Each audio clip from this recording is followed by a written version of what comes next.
नमस्कार, मैं प्रज्ञा सैनी। आप देख रहे हैं न्यूज तरंगधारा। हिमाचल प्रदेश में राज्यसभा के लिए हुई वोटिंग का नतीजा ऐसे निकला कि अब सीएम सुखविंदर सुक्खू के नेतृत्व वाली कांग्रेस सरकार महज चंद दिनों की ही मेहमान बची है।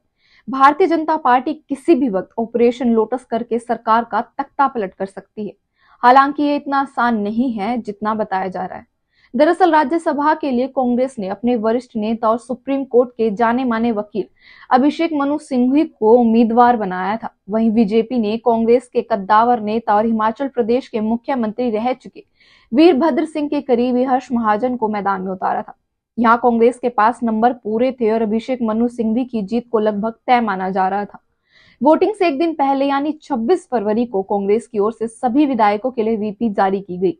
इसमें विधायकों को अपने वोट पोलिंग एजेंट को दिखाने के लिए कहा गया। इसके बावजूद भी 24 घंटे के अंदर ही बाजी पलट गई और कांग्रेस के 6 विधायकों ने क्रॉस वोटिंग कर दी। इसके चलते दोनों पक्षों के खाते में बराबर 34 वोट आए। इसके बाद दोनों टॉस के जरिए हार जीत का फैसला हुआ और बाजी बीजेपी के उम्मीदवार हर्ष महाजन जीत गए।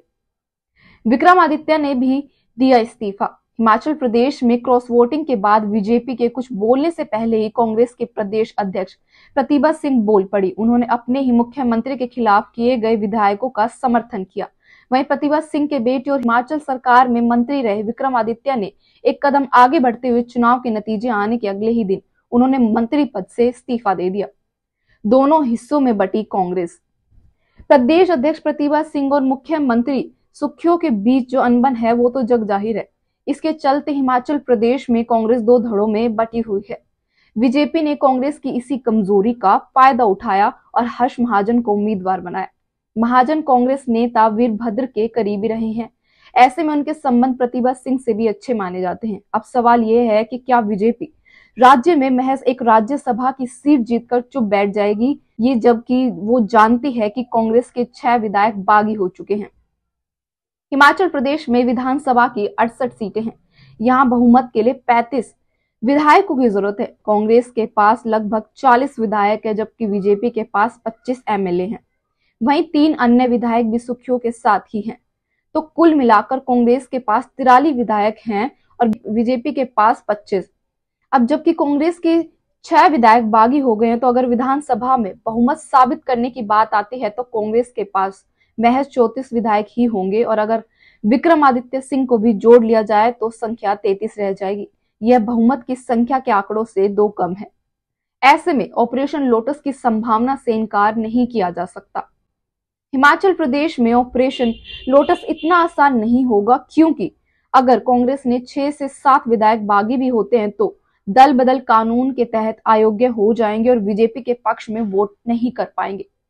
बागियों के लिए गैर हाजिरी में विधानसभा के नंबर गेम 61 पर आ जाएगा और फिर बहुमत का आंकड़ा 31 हो जाएगा और यह नंबर भी अभी कांग्रेस के पास ही है। ऐसे में सरकार बनाने के लिए कांग्रेस के बागियों को कांग्रेस से इस्तीफा देकर बीजेपी से चुनाव लड़ना होगा। सबको जीतना भी होगा। तब बहुमत परीक्षण के दिन उन्होंने बीजेपी के पक्ष में वोट करेंगे, तभी वो कांग्रेस की सरकार को गिरा पाएंगे, लेकिन इसमें बहुत लंबा वक्त लगेगा। हालांकि राज्यसभा की वोटिंग से संकेत तो दे ही दिया गया है कि सुक्खू सरकार के लंबे समय तक चलने की अब कोई भी संभावना नहीं है। वहीं अगर बात करें कांग्रेस की, तो इसमें जितने भी बागी विधायक है उनकी बगावत पार्टी से नहीं बल्कि मुख्यमंत्री से है। ऐसे में अगर कांग्रेस आला कमान सुखविंदर सिंह की बजाय प्रतिभा सिंह या उनके बेटे विक्रमादित्य सिंह को कमान सौंपती है तो शायद बगावत पर मिट्टी डाली जा सकती है। इससे ऑपरेशन लोटस के जरिए हिमाचल प्रदेश में सरकार बनाने का जो सपना देख रही है बीजेपी, उनका ख्वाब भी टूट सकता है।